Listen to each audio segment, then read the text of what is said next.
3 6 9 15 24 આવી રીતે આપણને આપેલું છે ભાઈ 3 6 9 15 24 અને ખાલી જગ્યા. ચાલો જેને આવડતું હોય ફટાફટ કોમેન્ટ કરી દેશે 3 6 9 15 24 અને ખાલી જગ્યા. હાલો જેને આવડતું હોય ફટાફટ કોમેન્ટ કરી દેશે, નથી આવડતું એ અહીંયા ધ્યાન આપશે.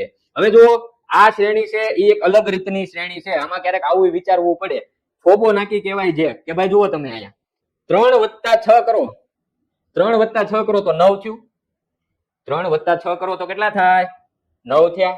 9 + 6 કરો તો 15 થયા. 15 + 9 કરો તો 24 થયા. બરોબર. તો હવે આપણે શું કરવાનું છે? 24 + 15 કરવાના છે. સમજાય છે? અહીંયા શું કર્યું તો કે 3 + 6 એટલે 9 મળ્યા. બરોબર. પછી તો કે 9 + 6 9 + 6 15 મળ્યા. જુઓ પછી તો કે હવે 15 છે તો કે આ 15 વત્તા કેટલા કરવાના? 9. 15 + 9 કરો, જવાબ આવે 24 આવે. તો હવે શું કરવાનું તો કે 24 વત્તા કરવાના 15, જવાબ શું આવે? 39 આવે. તો અહીંયા આપણો જવાબ થાય 39. શું જવાબ થાય? 39.